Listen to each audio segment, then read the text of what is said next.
Trojans Live is sponsored by Pechanga Resort Casino, proud partner of USC football, and Invesco QQQ is the official ETF partner of the USC Trojans. The future isn't scary. Not realizing its potential, however, could be. Invesco QQQ. Let's rethink possibility. Invesco Distributors, Inc.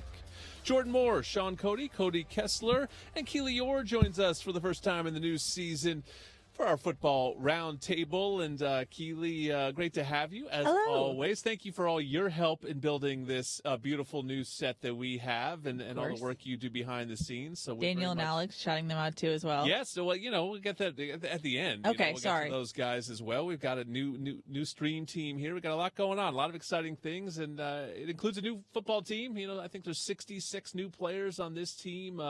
What stood out to you? What was your big takeaway from fall camp, from what you were able to gather from listening to all the coaches and players talk?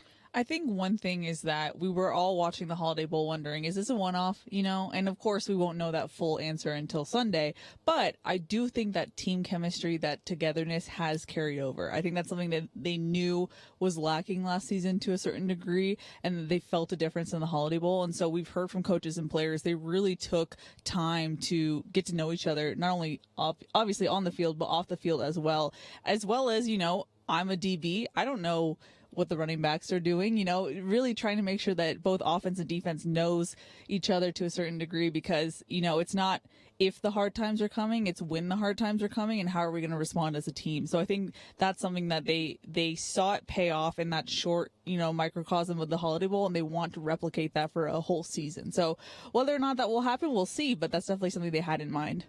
Yeah, I think you listen to a lot of the conversations after practices, and it sounds like defense has been coming together, right? And it's all lip service until we start playing games, but it sounds like D'Antlin's got those guys' mindset right. It sounds like Coach Lincoln Riley likes where that group is headed and what they're doing. Obviously, we can all be excited this time of year, but it sounds like a group that's playing with confidence and out there and knowing where to play. So I'm excited about seeing that, because you go through this whole thing. It's a lot of hype videos, and it's a lot of everyone's great and everyone's getting bigger and stronger, and it's really we all see what happens on Sunday, right? The answers will be answered, not all of them, but some answers we'll get a lot of answers on. Oh, this is who we're going to go with. This is where our emphasis is at. This is what kind of defense we're going to play. So a lot of these questions will be answered on Sunday. A lot more answers than we would get maybe if the first two games were flipped, right? We're so used to sort of a couple games where you get to trot things out and maybe the team looks a little rusty. This is USC LSU on Saturday. Or Sunday. There's none of that happening. This is marquee game right away. Yeah, and normally when you have, I hate saying that, but a lesser opponent, you normally can get to those points in the game where, okay, we have a comfortable lead. We can allow some of these guys that are maybe 2, 3s, and 4s on the depth chart to play a little bit, and you have that comfort of the 4-game redshirt rule now, so you can let some of these younger guys play. But when you play a team like LSU, a top 15 opponent, everyone's going to be watching, right? We're the only game on Sunday.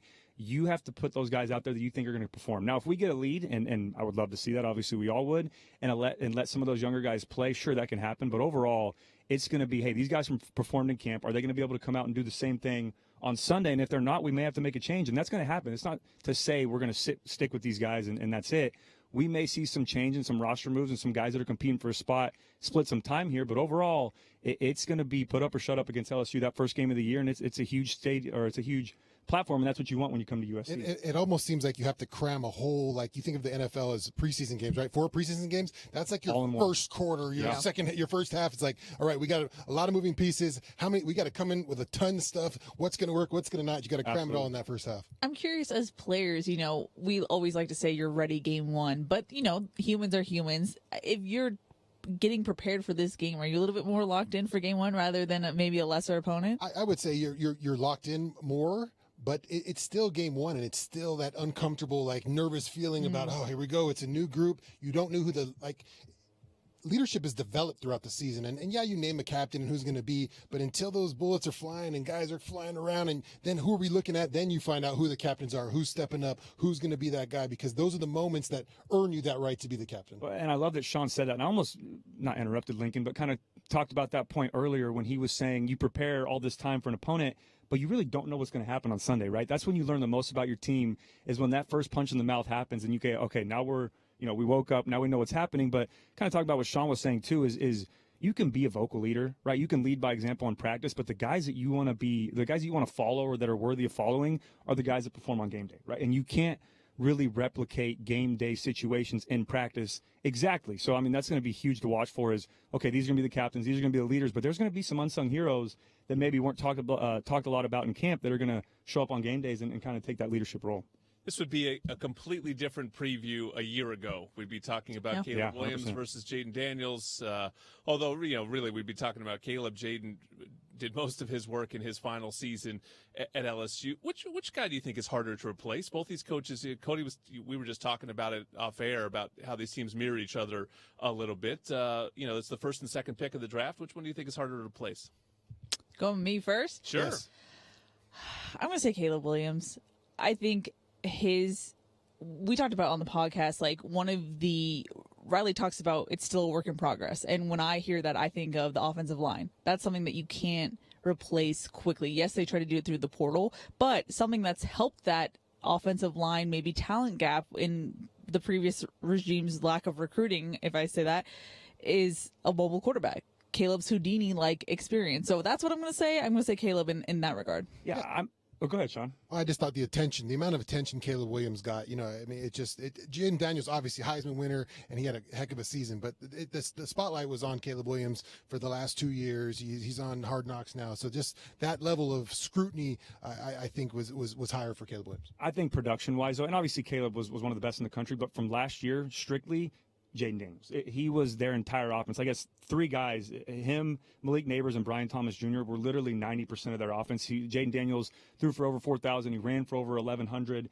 And all those guys combined counted for, I think, 50, 60 touchdowns. So it was unbelievable what they did. So it's going to be difficult to replace that production, but, we'll see on Sunday. Yeah, I think I would vote for Jaden Daniels only because if I'm Miller Moss, I have 100% faith that I can put my career in the hands of Lincoln Riley and he can build another great quarterback. Great point.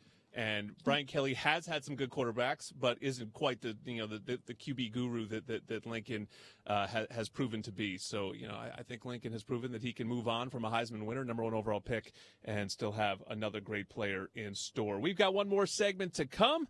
About to wrap up Trojans Live here on a Monday night, our first game week of the season. Come on back for the finish. Final segment of Trojans Live on our first Monday night of the new season. The over-under is presented by Pechanga Resort Casino, proud partner of USC Athletics. All right, Sean, this is not an over-under, but it's easy for you. Yes. Who will lead USC in receiving yards on Sunday? I'm going to go with Mekhi Lemon. Wow, okay. Yeah.